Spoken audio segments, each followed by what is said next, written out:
Welcome to Let the Quran Speak. I'm Sophia, your host. When it comes to working out in Ramadan, most of us go to one of two extremes. We either push too hard and crash and burn, or we stop completely. I'm here with Belal Hafeez, a fitness expert. He's going to tell us what's the best approach. Bilal, welcome to Let the Quran Speak. Thank you for having me. And I should mention, Bilal, that you are the host of a new show, The Healthy Muslim Show. Congratulations on this wonderful achievement. And we are so excited to watch you on the show. Yeah, we're excited to get started. Myself, Nazima, it's a new venture for us as well. And for us to have the opportunity to partner with, obviously, Let the Quran Speak, it's such a privilege and honor. And so we're so excited to just be able to provide information to the community to help them, inshallah, be healthier, more energized, and feel better overall. Bilal, I want to start by asking you some of the most common questions that you get. I guess you get this every year right before Ramadan begins or as it's starting. The first question, I do not work out at all. Should I begin working out in Ramadan? So, you told me ahead of time that this is the most common question that you get. And I'm surprised by that because I would have assumed that nobody would want to begin fasting in Ramadan. But you're telling me that, yes, people are interested. So what's interesting is that you get either one of two. It's either people will be very honest about it and they'll be like, can I start now? Can I, what should I do if I just want to get started and so forth? And then you have others who are like, I've been doing stuff. And then I'll ask them, okay, so what have you been doing? It's like, I haven't worked out like in a month. It's like, okay, so what were you doing before that? And they'll be like, I worked out. And when you start to pry and you start to dig deeper into it, you realize it's been a few months, but it's been a few years since they were consistent, right? So reality, they're actually beginners, right? There's nothing wrong with that. It's great to be a beginner. It doesn't matter where you start. All that matters is that you start. But it's interesting that people choose the beginning of Ramadan to begin. It's the mentality around it, right? Because it's the one time everyone's focused on their nutrition, right? Whether it be healthy or unhealthy, right? It's the one time people are thinking about it. It's the same thing as it's the only time in the year where the family gets together to have dinner, right? To have iftar. It's the only time that everyone comes together and actually has a meal together, right? But throughout the year, you have some people have together and then you'll have kind of spread out. And even if everyone's in the house together, everyone's kind of has their own schedule. But in Ramadan, everyone comes together, right? So now when you're thinking about nutrition, it's like, okay, I'm going to be fasting. It's a good time to be able to lose weight. It's an easier time to be able to lose weight if so then they start thinking, okay, what if I start working out? I start doing fitness, and they started kind of bringing everything together. So when you have that mindset, that's where people start thinking, okay, I'll just start everything. And a lot of times people put more on their plate, figuratively, realistically, and working out wise, than they need to or that they should. And so that's where a lot of the mentality, I think, around it is what's really important. I'm guessing, Bilal, your advice is different for someone who's a beginner and somebody who's seasoned. What would you advise a beginner to do? So what's actually interesting is the advice is actually very similar. Okay. And so what I mean by that is that even someone like myself who's been, training, working out for years, right, since I was a kid. Since you were a kid?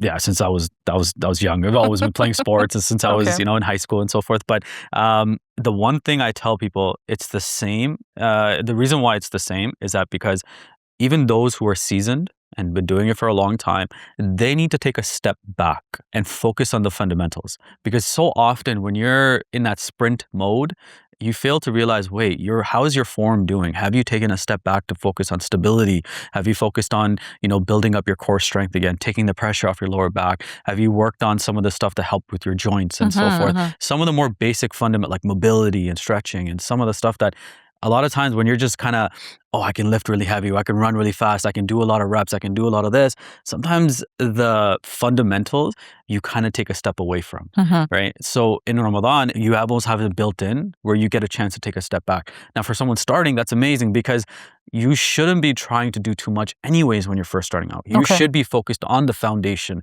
on building a foundation. So when it comes to someone who's a little bit more seasoned, they need to take a step back and kind of rebuild that foundation. Someone who's starting off, they need to build that foundation for the first time. So both they're kind of taking this same approach. Also, their workouts for someone who's seasoned will be a little bit tougher, obviously, right? Because they've been doing it for a long time.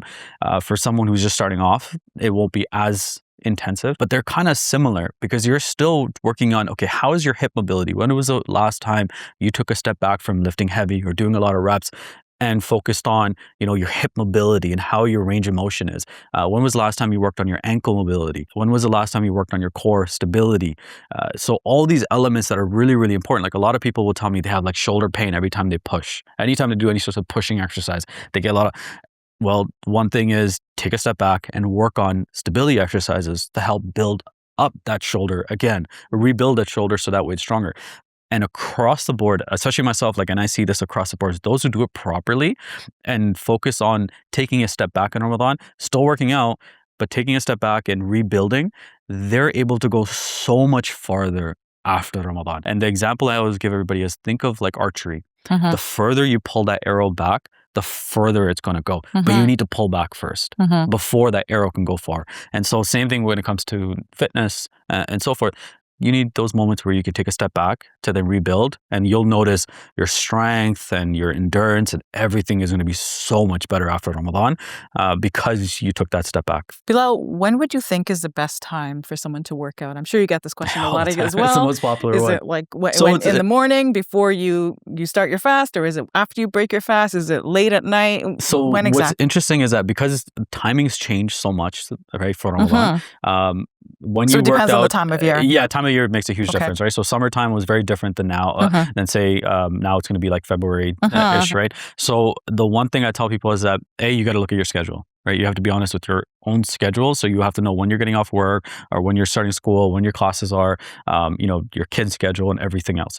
From there, plan out how many workouts you can realistically get done in the week, right? So from there, ideally minimum 3 times in a week. Right. So 30, 45 minutes is a good time. So if there's 168 hours in a week, you're realistically doing less than 3 hours in a week. Space it out so that way if you do get sore or if you are tired, you have enough time to be able to rest and recover so you can get back into it. Right. So for someone who's more seasoned, 4 times, even 5 if you really want to push it, depending on how seasoned you are, you can definitely get up there. But if you're someone who's starting off or if you haven't been as consistent, 3 times. From there, the timing will now, again, depend on your schedule. The ideal time, especially now, this time of year, I would say is right before iftar. The one reason why is because you're going to have food and water available to you. You're probably going to be just about getting home at that time from work and so forth. So you have a little bit of buffer time to be able to get in a 30-minute, 40-minute workout. If you do it after iftar, it works as well. The only thing is it's closer to taraweeh. Because there's enough time between Maghrib and Isha this time around, you have that window open where you can work out. You just want to make sure that you're going to have to go a little lighter on iftar. So that way the food's not sitting in you when you're working out. Otherwise, you are going to get stomach ache and it's going to mess up your iftar. I'm not a big fan of working out late at night. I know university, especially those in university and colleges, they love working out at that time because they basically, and I was guilty of this, I'm not sure about yourself, of becoming nocturnal when you're in university and so forth. Sleep all day and then you're up all night and you stay up. Even though I was guilty of it, I would still advise, let's not do that because, you want to be up during the fasting time, right? You want to be able to do ibadah during the fasting time, right? It is you want to go through that sacrifice as well. But I know a lot of, despite whatever I say, they're still going to work out at the time, which is fine. You just want to make sure it's important to realize sleep is really, really important.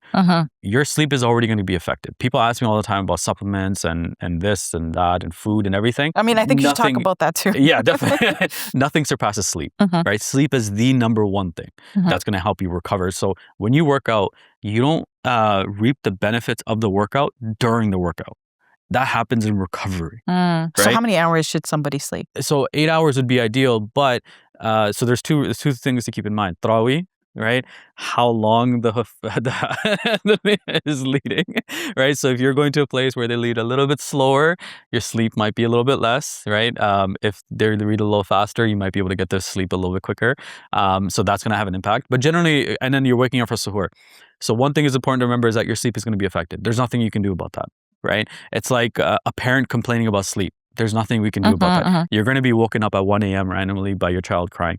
It's just a normal part of being a parent. That's true. Yes. Right? So same thing in Ramadan. It's going to be a part of it. But again, it's a time when you are focused on a mission that you're trying to accomplish. So you're understanding that there are going to be hard parts. It's not going to be an easy or a cakewalk, which is okay. And it's the mentality that you're going into it, that there is going to be some hardship in it, and that's okay. After Ramadan, you can catch up on your sleep and you can go through that. But understanding that, so from there, one of the ways that you can do is, but when you have your nutrition on point, your hydration, you're making sure you're being physically active, and then you are getting in naps when you can in, say, mid-afternoon and so forth, will have a huge impact as well. Just making sure it doesn't turn into a sleep and stays a nap is important. But when you are, if you're overeating, if you're not moving to, what everyone does is turns Ramadan into the month of feasting as opposed to the month of fasting, and then they sleep all day and don't move around, then that kind of becomes a recipe for disaster. Yes. Right? So if we're doing all those other elements and then our sleep isn't perfect, it's not going to have as much of an effect as it otherwise would. Right? So your sleep isn't going to be affected. That's why one thing when it comes to working out, I'm not a fan of having it too close to sleep. It's just because your central nervous system's firing, your energy's up, you're a lot more hyped up. It is harder to go to sleep. Even if you do go to sleep, it still has an impact on how deep of a sleep you can get. Last question, Belal. How do you be sure that you're not overexerting yourself? So during the workout or in general? Like, are there signs? Like, are there signs that someone could tell, okay, I'm going too far in terms of the exercise that I'm doing. I really need to pull back a little bit. What it comes down to is people have to understand that how sore are you getting? Okay. Right? Soreness plays a huge factor. Are you getting a little bit more tired than you normally are? Are you getting brain fog? Right? All of this is because you're not recovering properly, right? Or you're doing too much during the workout, right? A lot of times you'll have people get really excited and they want to do too much, right? I'll have people reach out to me like, all right, the first week I was doing great and the second week I can't. And I'm like, well, think about it Islamically, right? It's the same thing. You see people in that first week, they try to read extra Quran and Salah and everything. They're doing a lot, which is great, right? But there's no pacing. And so what ends up happening, they burn themselves out. Okay. And so same thing when it comes to the workouts. With nutrition, they're like, I'm going to have 0 carbs. Well, that's not smart. You need your carbs. That's where you get energy. Right? They're going to cut that out. Then they're going to work out 5-6 times a week. I've had people to be like, all right, so I'm going to work out right after iftar, and before iftar, I'm going to go for a run. What were you doing beforehand? They're like, I was just doing. I'm like, that's how you're starting? Don't do that. You're going to, right? And most people listen, thankfully, and then they'll see good results by pacing themselves. And then you'll have others are like, this is what I was doing. I just can't keep up. I'm just too tired. I'm like, well, yeah, your body's telling you to stop, right? It's telling you, please leave me alone. Yes. Right? So what you need to do is take a few days off. They're like, no, but what? You're not going to lose anything. Take a few days off, allow yourself to rest, recover your body. Recovery is super important. Recovery is how your body gets. So if you want to say, if you're young and you want to put on muscle, but even strength is important for everyone, regardless of age. Strength is very, very important. It's important to be strong because that's what helps preserve your joints and bones and everything else. But in order for that to happen, you need to recover. So making sure that you have enough time between one workout to the next. If you're experienced, you can go back-to-back days. But if you're not so experienced, have a day in between that allows your body to recover. But the one element that I will say that everyone should do is do something every single day. 10, 15, 20-minute walk will do wonders, right? Especially during Ramadan, that will have a huge impact on you. It has an impact on mental clarity, energy, stress, and then obviously weight loss, overall health. So that's one element that I would say you should do every single day is go for a walk, a relatively good pace, one that's not getting you completely out of breath, but you can carry a conversation, but it's not so slow that you're just kind of waddling down the street. You should be able to kind of keep up a decent pace. So you don't need to be, you see some of those older ladies are like shifting their hips and stuff. Yes. No, you don't need to do that, but keep a decent pace. And one thing I tell people is, if you keep a tasbih with you, keep something with you, and you can do dhikr on the way as well. That's a great way to be able to catch up. Put on a podcast, listen to you guys, right? When you're on. So Belal, tell me what to expect on your new show, The Healthy Muslim Show. Are you going to be showing us some moves, some workout? So we are going to be workout plan. What are you going to be doing? So we're going to be doing a little bit of kind of as much as we can to help the audience try to gain as much as possible. We're going to be doing some exercises and stuff. My goal is to try to help, especially when it comes to fundamentals, and really get you started. It's hard for me to be able to provide individual, right, because we're talking to a broad audience. So what I want to be able to do is make sure that the information that we're providing is something that everyone can take something and add it to what they have going on, right? So maybe not everything, but you could take something out of it.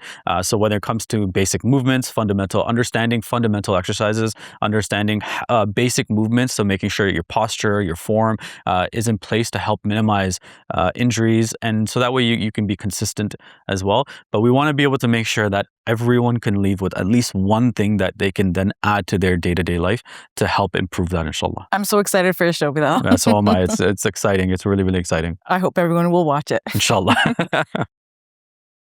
Assalamu alaikum. This is Muslim Media Hub. There's so much that happens in this building. This is where we produce the television show called Let the Quran Speak. And there are podcasts, shows, and documentaries in progress. As you can see, this building is very essential for the good work that we're doing. This is why we purchased it for $2 million.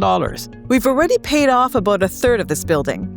And we have another $84,000 to pay this year. We're looking for 84 kind souls to give $1,000 each. Can you be one of those people? I hope you will, or give whatever you can. Every dollar counts. Thank you, and may Allah bless you and your loved ones this Ramadan and always. Peace be with you. Assalamu alaikum and Ramadan Mubarak. Assalamu alaikum.